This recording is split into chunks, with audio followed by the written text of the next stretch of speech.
Добрый день.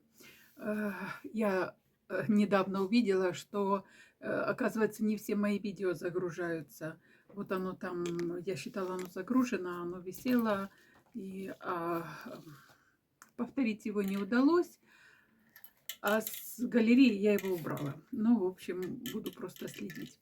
Знаете, я хотела поговорить на такую тему. Вот мне понравилась женщина одна сказала, что когда у меня родился ребенок, и я поставила себе такую цель, что научу его жить без меня. Но вот знать, как делать в какой-то ситуации, как поступать.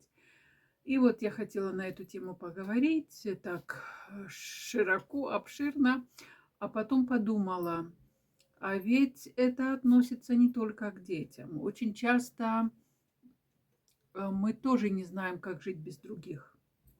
И в этом, ну, как бы это хорошо, но знания за плечами не носить.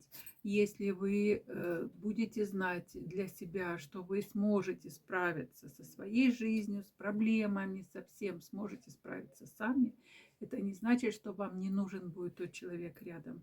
Это значит, что вы будете любить его или ценить его за то, что этот человек с вами рядом, а не за то, какие блага он может вам предоставить. Ну и чуть хотела рассказать о себе. Я на эту тему поговорю, но чего-то э, нету такой наснаги у меня на эта тема поговорить об этом. Эта тема очень широкая такая и важная, и она нужна, и, возможно, это самое главное в жизни, понять, что вы можете справиться со всем сами. Но, наверное, не сегодня. Я вот рассказывала, я посмотрела что-то видео, как я ехала с моря, дальше не было ничего. В общем, мы приехали, кран был закрыт, все нормально, все как бы хорошо. Вот я на прошлой неделе, ну, на этой, которая была, мне позвонили с ЗАГСа еще раньше, позвонили, что готов мой отказ от того, что они, в общем, они не выдадут справку о смерти мамы для суда. Мне позвонили с суда о том, что готова мои документы, нужно будет поехать. Я поехала, забрала. Вот хотела вам Кальмиус показать немножко. Вот эта река Кальмиус, она протекает у нас в центре Донецка. Раньше, когда тут во времена Мамая, я там не знаю про Чингисхана, но Мамай тут был в степях, скакал, эта река была судоходной. И вот кто-то там предлагал из западных, тогда еще в советское время, что давайте мы сделаем снова ее судоходной, расширим набережную, перенесем всех жителей, построим им дома, квартиры, а все золото, что мы там найдем, там вроде как корабли, с золотом. Мы, значит, заберем себе в счет оплаты. Не знаю, правда это или сказки, но вот такая вот огромная река у нас в центре Донецка течет. Конечно, все как бы потихоньку, все-таки 12 лет войны потихоньку в упадке, но что-то строится, как-то выживаем. В общем, все документы у меня уже, и я собираюсь во вторник к адвокату. В понедельник я завтра собираюсь поехать подать документы на загранпаспорт.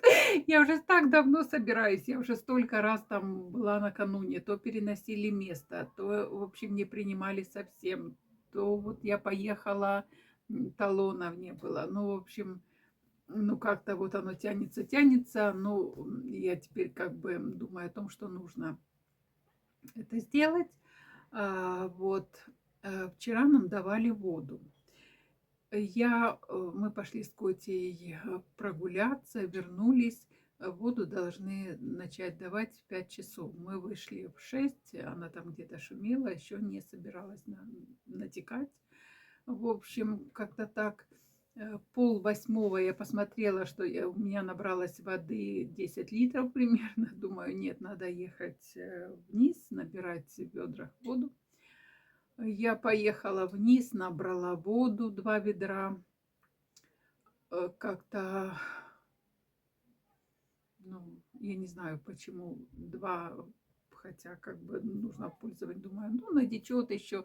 Ну, в общем, порешала, что 2 мне хватит. Какие-то запасы были. Вот. И меня, я пока там набираю, идет сосед, который живет, надо мной никто не живет, а он, в общем, на 9. И он хорошо пьющий. Вот он прям еле идет. Он зашел в лифт и поехал, и за это время никто, значит, не едет. А у меня вода была набрана. Но я не захотела вместе с ним ехать, чтобы не дышать вот этим всем. Думаю, сейчас он проедет, я поеду следом. Он уехал. Я вызываю лифт, думаю, ой, сейчас стою с этими утрами, лифт едет, я думаю, сейчас зайду, а там дышать в кабинке нечем. Я зашла в кабинку, лифт тронулся и отключили свет. Это вчера был не первый раз, когда отключали свет, но уже вроде как было нормально и уже даже восстановилась связь. Я думаю, ну вот сейчас я приду со всеми пообщаюсь. Остановилась, в общем, лифт, а я в лифте. И ни одна кнопка не работает. Вот все, вот выключено абсолютно все. Я стала там дергать, дышать нечем, стала дергать двери.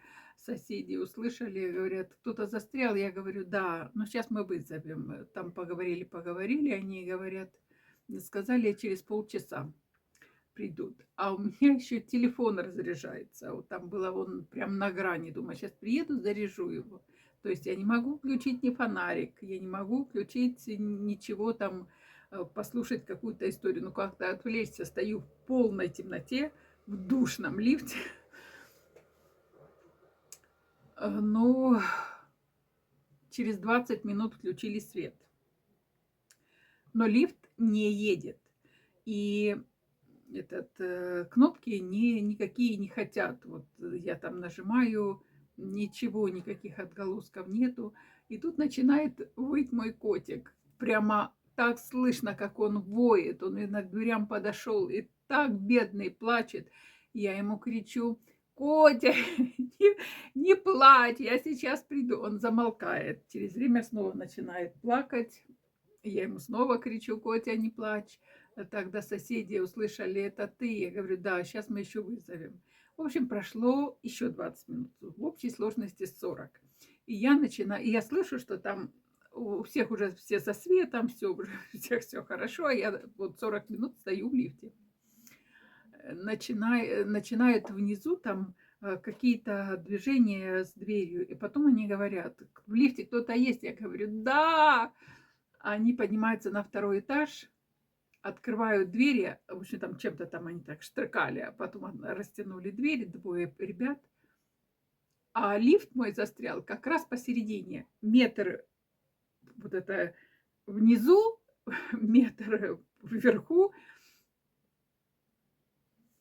метр, ну, в общем. И мне они говорят, вы можете выбраться? Я говорю, нет, ну, на метр я не запрыгну. Нет, и потянуться на руках я тоже не потянусь. Стать, там какие-то колесики, какие-то...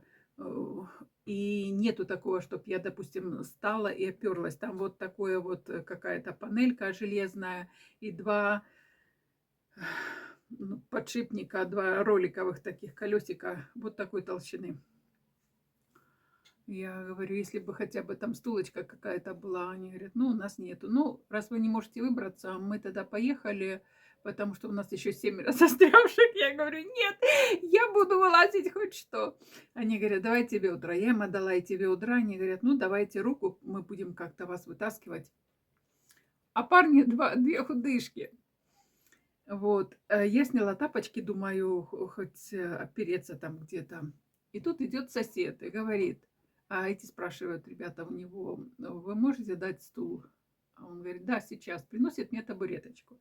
Парень говорит, только не ударьтесь головой. Я стала на эту табуреточку, подумала, повернулась спиной, села на на пол подъезда, ну вот второго этажа. Вот так вот, ёрзаясь.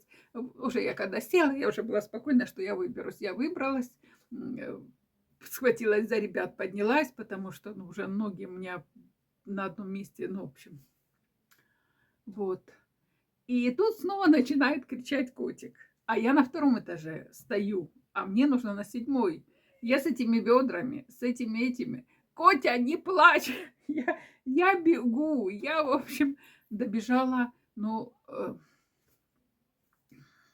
никакая была уже, никакая. Вот. И снова проблемы со светом, не со светом, со связью проблемы. Вот, никак. В общем, веселый такой у меня вечерок вчера был. Вот. Ну, как-то так. Может быть, поэтому я перенервничалась, там как бы не в состоянии сегодня поговорить. Может быть, еще почему-то. Ну, в общем, я вам отчиталась, что я жива, относительно здорова. Вот, желаю вам большого здоровья. Берегите себя, живите легко. Все это такая чепуха, это, как говорят, это не проблемы, это расходы. Где-то есть проблемы, которые ей нужно решать. Но если это расходы, относитесь к этому легко. И все-таки подумайте. Я еще вернусь к этой теме, но вы подумайте над ней. Хорошо? Все, пока.